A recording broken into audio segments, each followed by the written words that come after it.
Hello friends, welcome to astro intelligence video series. दोस्तों, जैसा कि आप सबके साथ हमारा प्रॉमिस चल रहा है, उसी प्रॉमिस को निभाते हुए छोटे छोटे टॉपिक्स जिससे ज्योतिष की नॉलेज आपको मिले, आप अपने आप अपना हॉरोस्कोप अच्छे तरीके से एनालाइज करने में सक्षम हो जाएं। ये इसी मोटिव को ध्यान में रखकर हम छोटे छोटे इंटरेस्टिंग टॉपिक्स उठाकर आपको समझाते हैं, कोशिश करते हैं कि आप ज्योतिष की इस विधा को अच्छे ढंग से समझ सको। तो दोस्तों, आज हम समझेंगे कि कुंडली में हम राहु या केतु को कैसे जानें।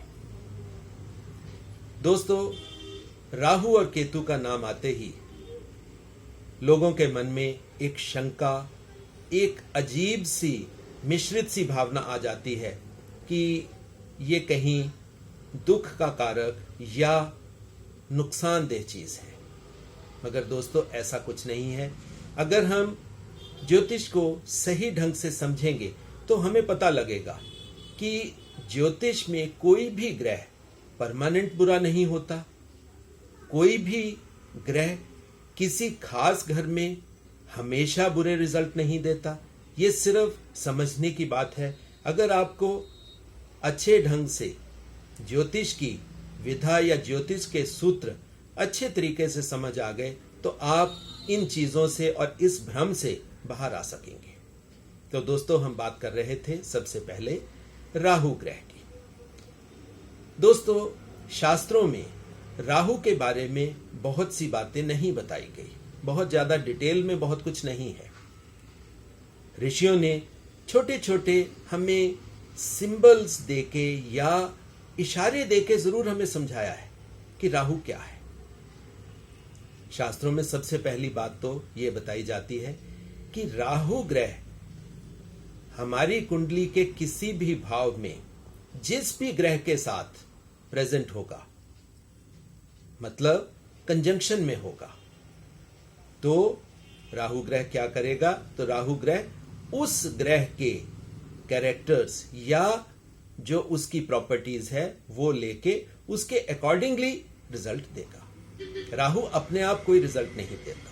शास्त्र पहली बात तो ये बताते हैं। दूसरी बात, शास्त्र ये बताते हैं कि राहु का अपना कोई स्वभाव नहीं है। राहु हमेशा जिस भाव में विद्यमान है उसका स्वभाव लेगा या जिस भी ग्रह के साथ युति करेगा या उसका स्वभाव ले लेगा। दूसरी चीज जो शास्त्रों से हमें पता लगती है कि शास्त्रों में हमें जो समझाया गया है वो मंत्रों के माध्यम से समझाया गया है। तो दोस्तों, इसमें सबसे पहली बात जो मैं आपको बताना चाहता हूं कि जो शास्त्रों में राहु के बारे में लिखा गया है वो है कि राहु शनिवत। शनिवत का मतलब क्या हुआ कि राहु शनि के समान रिजल्ट्स देता है। तो दोस्तों, हमें अब दो बातें पता लग गई। पहली बात तो ये कि राहु का अपना कोई स्वभाव नहीं होता, और दूसरी बात ये कि राहु जो कैरेक्टर्स दिखाता है वो शनि के जैसे कैरेक्टर्स दिखाता है। मगर दोस्तों, आज तक हम जो चीजें सुनते आए हैं वो इन दोनों चीजों से बिल्कुल कॉन्ट्राइंडिकेटरी है। राहु का मेंशन आते ही एक कंफ्यूजन की स्टेट ज्योतिषी लोग हमें बताते हैं कि राहु अगर है तो राहु चंडाल है, राहु हमेशा गलत कार्य करता है, राहु नशों का द्योतक है, राहु से गलत चीजों का ही जाना जाता है। मगर अगर शास्त्र हमें यह बताते हैं कि राहु शनिवत है, शनि के कैरेक्टर्स हैं, तो दोस्तों, शनि तो फिर न्याय का देवता हुआ, शनि तो कर्मों का देवता हुआ। जो ग्रह कर्म को न्याय संगत तरीके से रिजल्ट देने में सक्षम हो, तो दोस्तों वो ग्रह कभी भी बुरा कैसे हो सकता है? अगर शनि बुरा नहीं है तो फिर शास्त्र तो हमें यह बताते हैं कि राहु शनिवत है, कि शनि के समान इसके कैरेक्टर्स हैं। तो दोस्तों, इसका मतलब जो नॉर्मल ज्योतिषी लोग हमें बताते हैं तो ये चीज किसी भी तरीके से शास्त्र संगत नहीं है। राहु शनिवत है। अगर राहु शनिवत है तो शनि को अगर समझना है तो जैसे मैंने अपने पिछले वीडियोस में भी आपको बताया कि शनि अकेला प्लेनेट है जो 100% श्योर रिजल्ट देता है। ओनली प्लेनेट विद अश्योरिटी, जिसने या आपने जो भी कर्म किए आप मान के चलिए कि उन कर्मों का फल आपको मिलेगा। हां, देर जरूर हो सकती है क्योंकि देर करना शनि का कैरेक्टर है, because Shani is a slow planet. तो दोस्तों, अगर शनि श्योर प्लेनेट है तो राहु अनश्योर प्लेनेट कैसे हुआ? राहु के बारे में हमेशा बात कर दी जाती है कि राहु एक स्मोकी प्लेनेट है। दोस्तों, ये तो अब सर्वविदित है कि राहु एक्चुअल में प्लेनेट तो है नहीं, है तो ये शैडो। ये नोड है, this is north node. North node is Rahu and south node is Ketu. तो नोड है, शैडोई प्लेनेट है। शैडोई प्लेनेट होने से इसका स्वभाव थोड़ा थोड़ा जैसे बादल आ जाते हैं, ये बादलों का मतलब रूप ले लेता है। किसी भी चीज को एक मिस्ट्री बना के लोगों को दिखाता है ताकि उसके रिजल्ट्स लोगों को समझ में ना आ सके। तो ये जो मिस्ट्री की स्मोक है, आज हम इस मिस्ट्री की स्मोक को हटाकर असल में जानने का प्रयास करेंगे कि राहु है क्या। तो दोस्तों, पहले तो हमें दो बातें समझ आ गई कि राहु एक शैडोई प्लेनेट है, राहु शनिवत है, राहु स्मोक की तरह रिजल्ट्स देता है। अगर स्मोक है तो दोस्तों आप समझोगे कि स्मोक का कैरेक्टर क्या होता है। स्मोक चीज को बढ़ा देता है, स्मोक चीज को बूस्ट अप कर देता है। मगर स्मोक एक कार्य और भी करता है कि स्मोक मास्किंग इफेक्ट भी देता है, चीज को, असल चीज को छुपा देता है, ताकि आपको जो दिखाई दे रहा है वो कुछ और है, असल में राहु कुछ और है। तो दोस्तों, यही आज तक हमारे ज्योतिष की दुनिया में होता रहा। राहु को लोग समझते कुछ और रहे, असल में ये था कुछ और। ये तो दोस्तों इतना अच्छा प्लेनेट है, ये अकेला प्लेनेट है कि जो दो रिजल्ट्स दे सकता है। जैसे मैंने पहले बताया कि शनि एक श्योर प्लेनेट है, मगर शनि एक किस्म के ही रिजल्ट्स दे सकता है, और वो रिजल्ट्स कौन से हैं? कर्मों के रिजल्ट्स। और अगर शनि सिर्फ कर्मों के रिजल्ट देता है तो राहु कौन से दो तरह के रिजल्ट्स देता है? तो दोस्तों, राहु अकेला प्लेनेट है जो मेटीरियलिस्टिक मींस पदार्थवादी, और दूसरा स्पिरिचुअलिस्टिक यानी अध्यात्मवादी। ये दोनों तरह के रिजल्ट्स देने में राहु सक्षम है।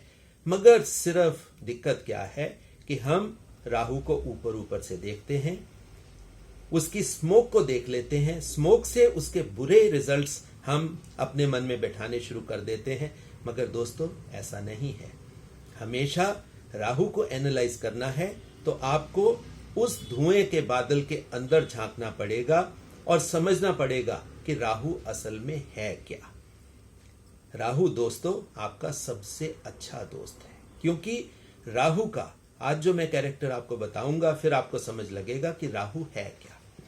दोस्तों, रिसर्च ने एक चीज साबित कर दी है कि राहु क्या है। राहु सुपर इंटेलिजेंस है, राहु हायर इंटेलिजेंस है, राहु रीजनिंग है, राहु लॉजिक है। तो दोस्तों, अब आप समझो, जो ग्रह लॉजिक के ऊपर हो, बाकी सारे ग्रह सिर्फ शनि को छोड़कर बाकी सारे ग्रह हवा में बातें करते हैं, हवा की तरह बिहेव करते हैं, और उनके रिजल्ट्स भी हवा में ही होते हैं। सिर्फ शनि और राहु ये दो प्लेनेट हैं जो श्योरिटी के साथ जमीन के धरातल पे रिजल्ट्स देने में सक्षम हैं।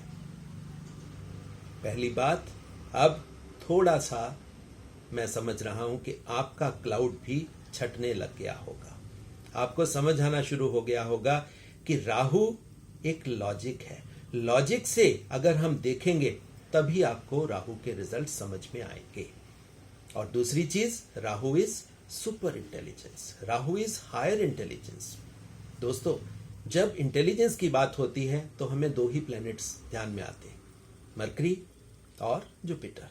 मगर दोस्तों, राहु इन दोनों से भी ऊपर जाके कार्य कर सकता है। तभी तो आप देखोगे कि दुनिया में जितने भी लोग रिसर्च के सब्जेक्ट्स लेकर दुनिया में तरक्की करते हैं, उन सब में राहु बहुत अच्छी जगह प्लेस्ड होता है। इसका मतलब क्या हुआ कि राहु रिसर्च का रिजल्ट देने में सक्षम ग्रह है। तो रिजल्ट अगर रिसर्च का होगा तो वो मिलेगा कैसे, पहले इस चीज को हम समझ लें। दोस्तों, अगर हमें रिसर्च मिलती है तो रिसर्च हमें नॉर्मल एजुकेशन से तो मिलेगी नहीं, नॉर्मल एजुकेशन जो किताबों से मिलती है। तो उसके लिए अब क्या चीज चाहिए? रिजल्ट्स के लिए हम कहते हैं कि हमारी सिक्स्थ सेंस एक्टिवेटेड होनी चाहिए। तो सिक्स्थ सेंस कहां से मिलेगी? सिक्स्थ सेंस मिलेगी हमें परमात्मा से कुछ खास किस्म की ब्लेसिंग्स, कुछ खास किस्म के लोगों को मिल जाती हैं, जिससे हमें रिसर्च का बटन कह सकते हैं या रिसर्च का रिमोट हमें मिल जाता है। तो दोस्तों, रिसर्च का सब्जेक्ट सिर्फ राहु ही दे सकता है। और रिसर्च कौन कर सकता है? विदाउट रीजनिंग, विदाउट लॉजिक तो रिसर्च हो ही नहीं सकती।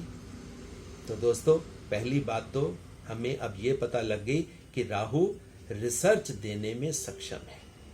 तो दोस्तों, अगर राहु रिसर्च हमें देता है, रिसर्च के साथ साथ ये हमें हायर विजडम तो मिली, हायर इंटेलिजेंस मिली, सुपर इंटेलिजेंस मिली, तो साथ साथ में राहु का एक और मिस्टीरियस कैरेक्टर है। वो मिस्टीरियस कैरेक्टर क्या है? अगर आप अच्छे तरीके से उसको समझोगे तो Rahu is capable of giving you spirituality also. क्योंकि हमें रिसर्च बिना प्रभु की ब्लेसिंग के मिल ही नहीं सकती। अगर हमें ये रिसर्च मिल ही नहीं सकती परमात्मा की ब्लेसिंग के बिना, तो दोस्तों स्पिरिचुअलिटी राहु देता है।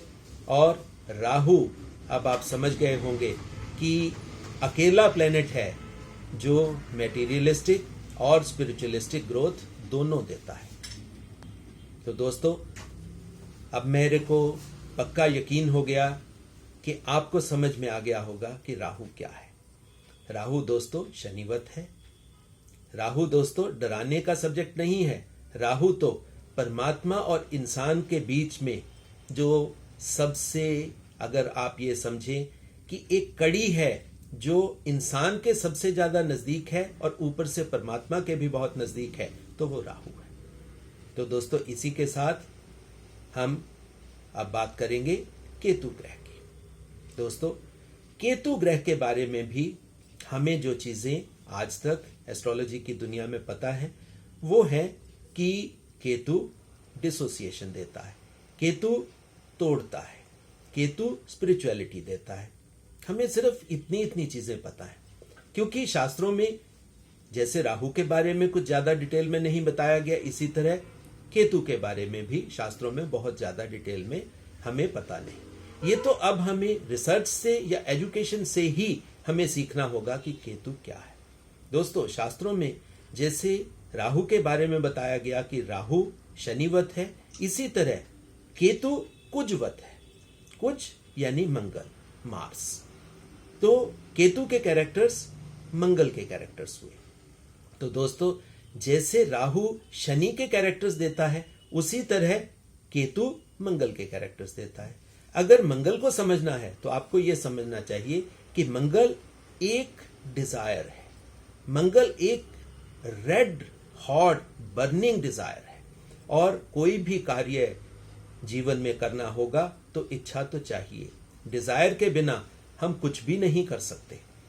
तो अगर हमारे में डिजायर है, तभी हम कोई भी कार्य संपन्न करने में सक्षम होंगे, और उस कार्य से जो रिजल्ट्स हमें मिलेंगे तो वो भी हमें मंगल या डिजायर से ही मिलेंगे।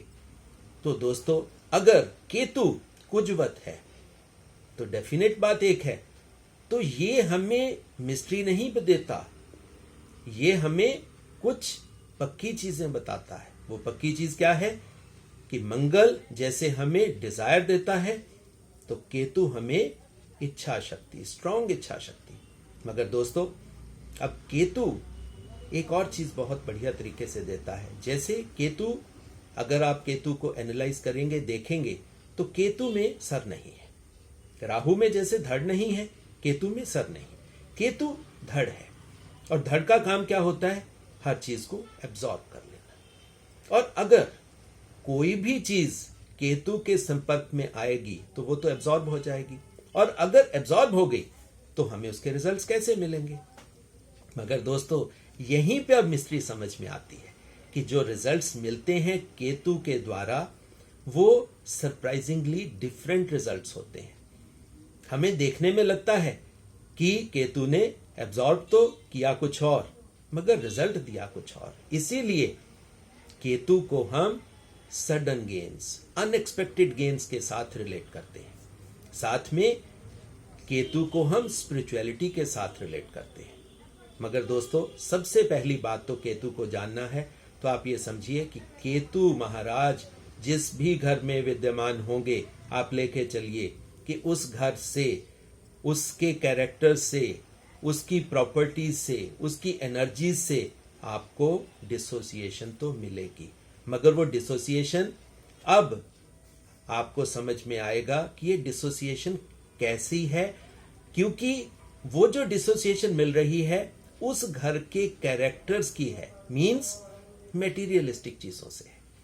तो केतु हमें डिसोसिएशन देता है मेटीरियलिस्टिक चीजों से, और रिजल्ट देता है अनएक्सपेक्टेड।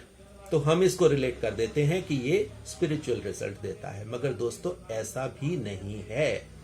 इस चीज को आप समझ लीजिए कि केतु हमेशा स्पिरिचुअल रिजल्ट्स नहीं देता, ये भी आपको मेटीरियलिस्टिक रिजल्ट देता है, और इतने अच्छे, इतने अनएक्सपेक्टेड सडन गेन्स आपको देता है कि आप हैरान रह जाते हैं कि ये हुआ क्या।